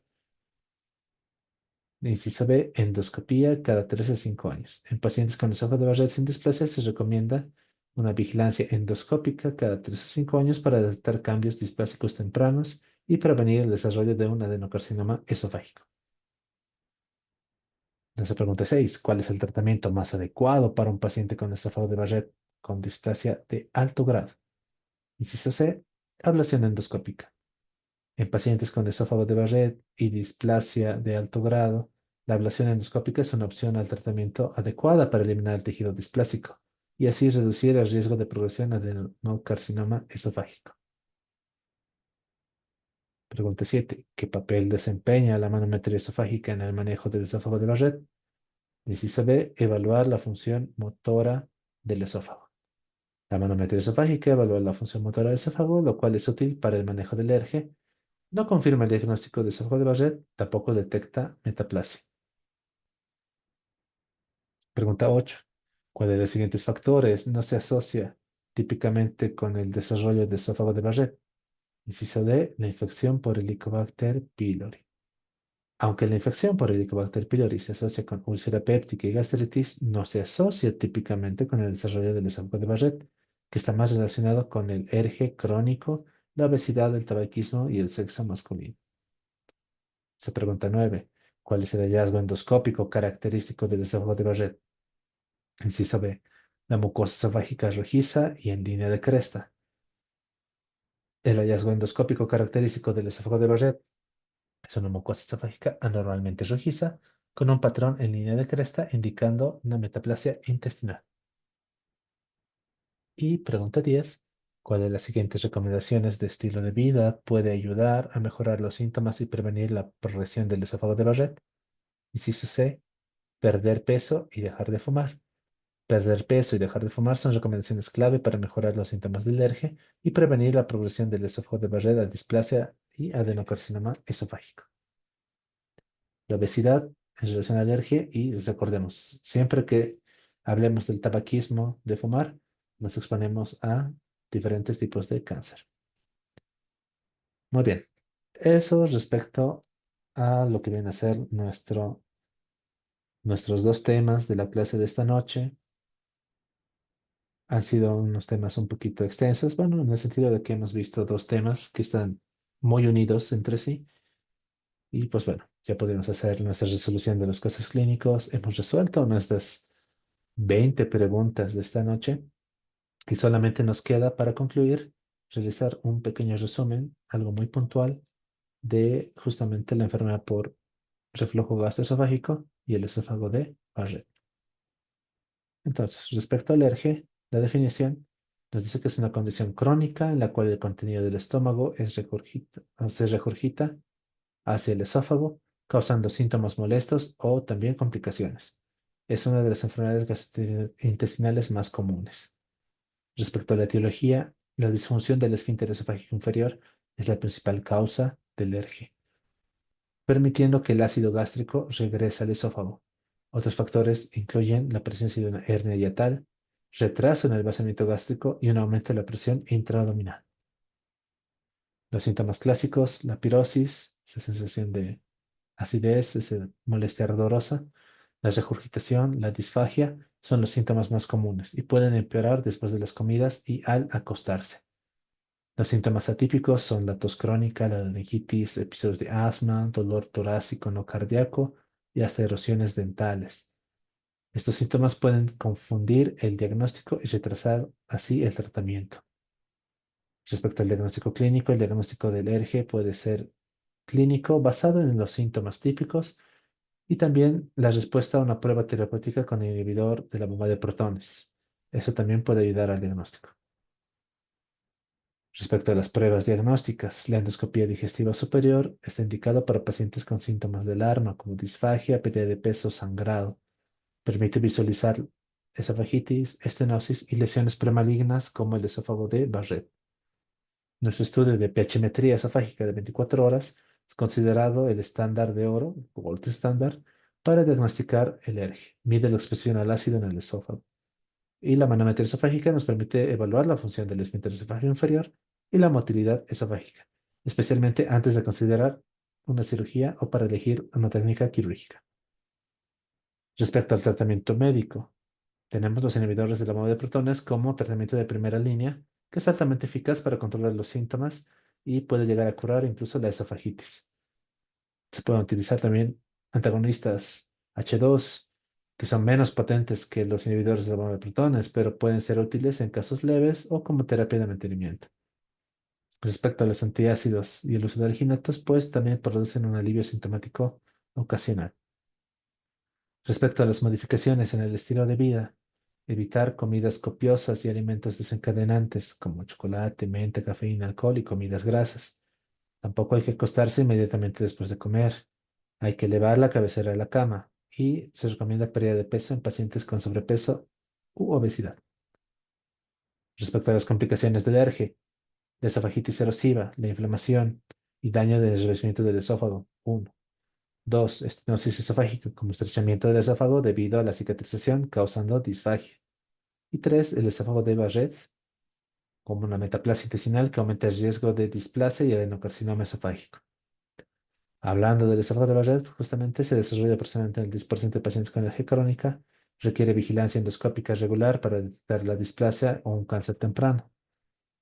El tratamiento quirúrgico del ERGE, tenemos la técnica de Nissen, la fundoplicatura de Nissen, como un procedimiento laparoscópico que envuelve el fondo del estómago alrededor de nuestro esfínter esofágico inferior para fortalecerlo y así prevenir el reflujo. Este es un procedimiento total. En cambio, como parciales, tenemos estas como alternativas en pacientes con alteraciones severas de la motilidad esofágica, no has mencionado, ¿no? Tanto el posterior como el anterior. Y también tenemos terapias endoscópicas, que son nuevas técnicas como la radiofrecuencia, la sutura endoscópica, que son menos invasivas, pero que todavía se encuentran en investigación. Respecto a las indicaciones para la cirugía, pues los pacientes con malas respuestas a un tratamiento médico, complicaciones de alergia como estenosis o esófago de Barrett, y preferencia del paciente para evitar una terapia médica a largo plazo. Respecto al pronóstico, con tratamiento adecuado, la mayoría de los pacientes con alergia pueden controlar sus síntomas y prevenir complicaciones. Sin embargo, es una enfermedad crónica que requiere un manejo continuo. Para el seguimiento, los pacientes con esófago de Barrett y aquellos con síntomas persistentes o recurrentes deben tener un seguimiento regular con endoscopías y evaluación clínica. La educación al paciente. Informar sobre la importancia de la adherencia al tratamiento, las modificaciones en el estilo de vida y el reconocimiento de los síntomas de alarma que requieren atención médica inmediata. Eso respecto a nuestra enfermedad por reflujo gastroesofágico. Nuestro resumen respecto al esófago de Barrett nos menciona, ¿no? La definición: el esófago de Barrett es una condición en la cual el epitelio escamoso normal del esófago distal es reemplazado por un epitelio columnar metaplásico debido a la exposición crónica al ácido gástrico. La etiología: la causa principal es el reflujo gastroesofágico crónico. La exposición prolongada al ácido gástrico provoca estos cambios en el revestimiento esofágico. La epidemiología: afecta aproximadamente al 10% de pacientes con alergia crónica y es más común en hombres caucásicos mayores de 50 años. El diagnóstico se realiza mediante endoscopia digestiva alta, donde se observan las lengüetas del epitelio columnar en el esófago distal. La biopsia confirma la presencia de la metaplasia intestinal con células caliciformes. La clasificación de la displasia, pues nos menciona, ¿no? Podemos tener un epitelio de Barrett sin displasia, con displasia de bajo grado, con displasia de alto grado y ya con un adenocarcinoma. El riesgo del adenocarcinoma, pues, el esófago de Barrett aumenta significativamente el riesgo de desarrollar adenocarcinoma esofágico. El riesgo es mayor en pacientes con displasia de alto grado. Habíamos dicho, ¿no? 40 veces más riesgo en pacientes que tienen esófago de Barrett que aquellos que no tienen. El seguimiento y vigilancia, pues sin displasia, una endoscopia cada 3 a 5 años. Cuando se tiene una displasia de bajo grado, cada 6 a 12 meses. Y de alto grado, cada 3 meses. O intentar realizar un tratamiento definitivo. Respecto al tratamiento médico, el uso de inhibidores de la bomba de protones para suprimir la producción de ácido gástrico y controlar los síntomas de alergia. También modificaciones del estilo de vida, incluyendo cambios dietéticos, pérdida de peso y evitar alimentos desencadenantes.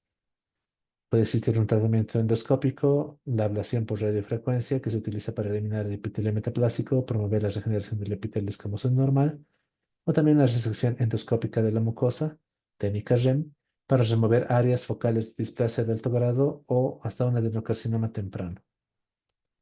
Como tratamiento quirúrgico, otro tipo de resección o exéresis viene a ser la esofagectomía, que está reservada para casos con adenocarcinoma o displasia de alto grado refractaria a un tratamiento endoscópico. Y también entre las complicaciones del esófago de Barrett tenemos la estenosis esofágica debido a la fibrosis o una cicatrización, la presencia de úlceras, las úlceras de Barrett, que pueden ocurrir en el epitelio metaplásico, y menos común, pero que puede llegar a ser importante, episodios de hemorragia. ¿Cuáles son los factores de riesgo para la progresión?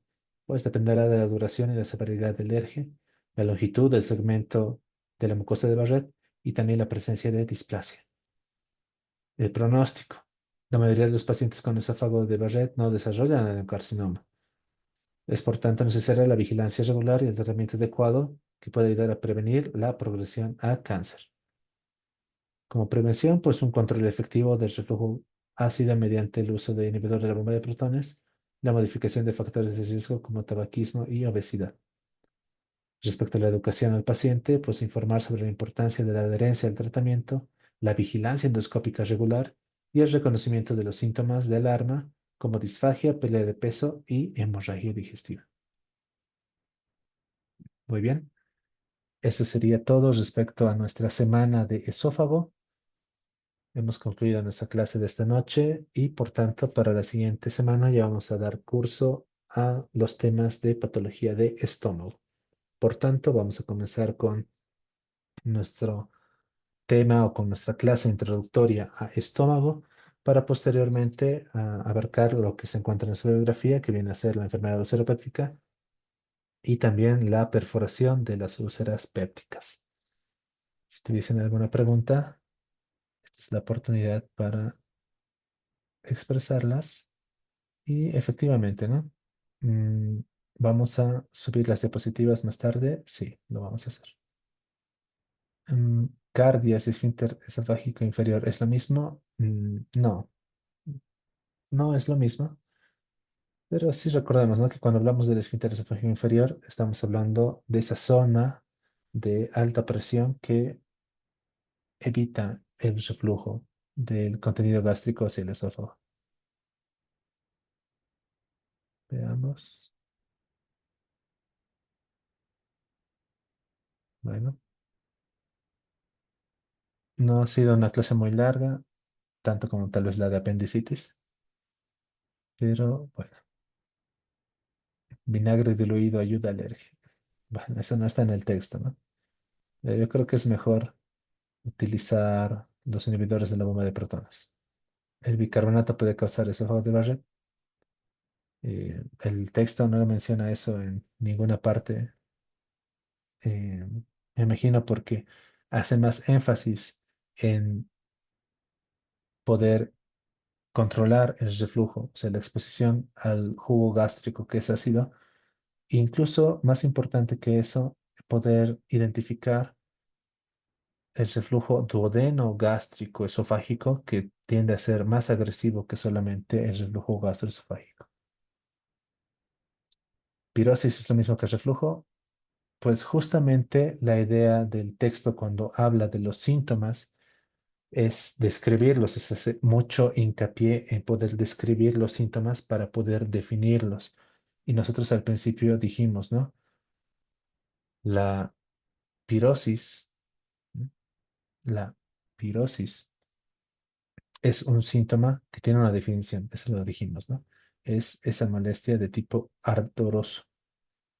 El reflujo es otra cosa, el reflujo no es un síntoma. El reflujo es más bien lo que sucede cuando tenemos una válvula o un esfínter esofágico inferior incompetente. Entonces, no son lo mismo. Están en relación, ¿no? La pirosis es la sintomatología que uno presenta a la exposición al reflujo, pero no es lo mismo. Bicarbonato como fármaco caucásico. Me imagino que tal vez intentaron escribir cáustico. Eh, Me voy mucho a lo que uno lo que alguna vez escuché, ¿no? Todo es veneno y nada es veneno. Todo depende de la dosis.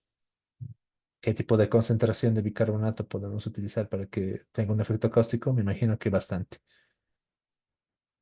Eh, Dependería de la concentración. ¿Cuál sería la complicación más frecuente de alergia? Ya que la más grave es el esófago de Barrett. Vimos, ¿no? Dentro de las complicaciones tenemos la esofagitis, ¿no? La esofagitis de diferentes grados, eso es según la clasificación de Los Ángeles. La esofagitis que da curso a lo que viene a ser una estenosis por un lado y por el otro lado la metaplasia.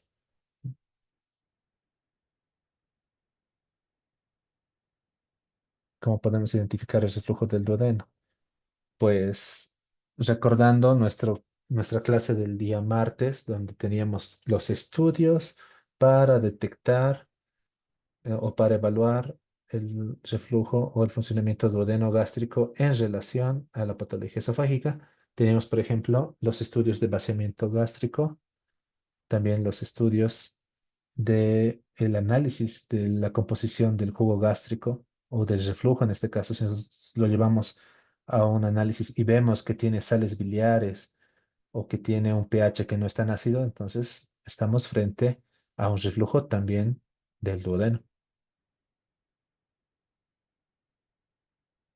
Carcinoma de esófago no ingresa para el examen. Toda la parte que es cáncer, recordamos que nosotros tenemos una semana o unas clases específicas de toda la patología oncológica que va a ser dictado justamente por un cirujano oncólogo. Generalmente, ¿en cuánto tiempo podría convertirse un paciente con ERG no tratado en un esófago de Barrett según su experiencia? Bueno, según mi experiencia, he visto muy pocos pacientes con ERG. Y de los pacientes que he logrado ver, pues a muy pocos les he hecho seguimiento, ¿no? Es como menciona, no es un juego de probabilidad, no es que nosotros estemos diciendo que todo paciente con alergia va a terminar en un esófago de Barrett. Va a depender mucho de varios factores propios del paciente para ver que la evolución hacia un esófago de Barrett sea en poco tiempo o en mucho tiempo. Pero la idea es que mientras más tiempo tengamos un paciente no controlado, pues con mayor probabilidad vamos a tener el esófago de Barrett e incluso un adenocarcinoma. La pH-metría y la manometría al mismo tiempo. En realidad no, son estudios diferentes, utilizan materiales diferentes.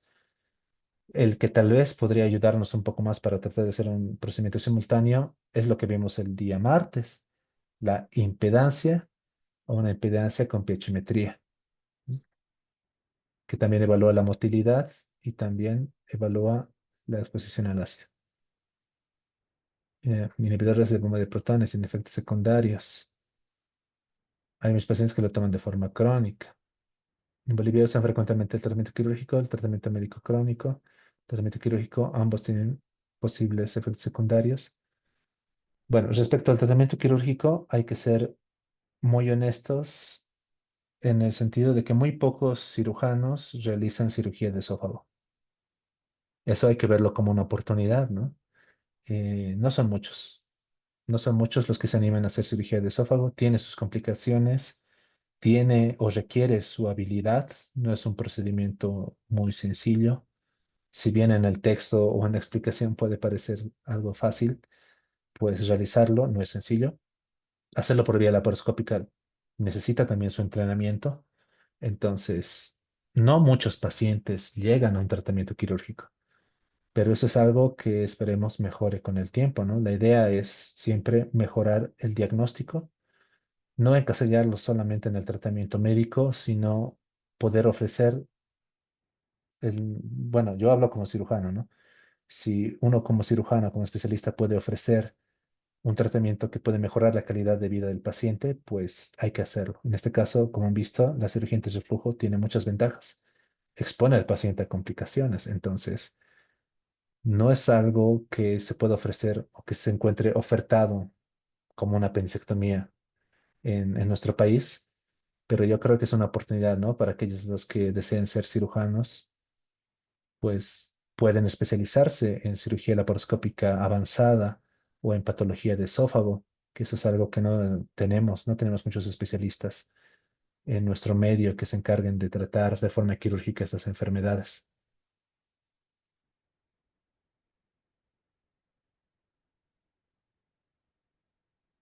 Respecto a la duración del tratamiento, el texto lo dice, ¿no?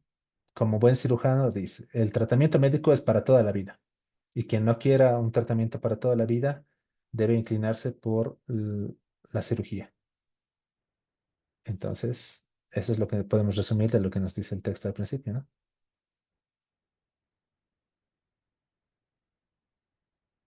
¿El hidróxido de aluminio ayuda a evitar el esófago de Barrett?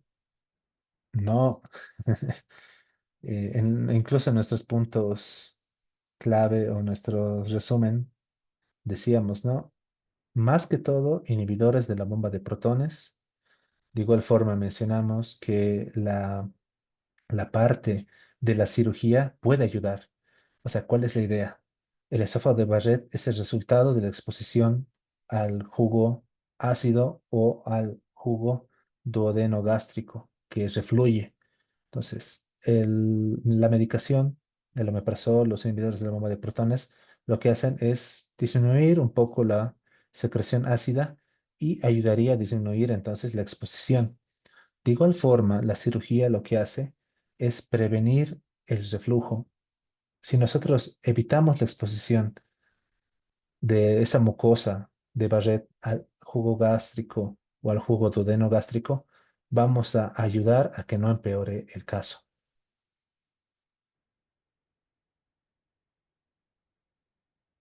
Y si hay preguntas fuera del tema, no las voy a responder. Lo siento.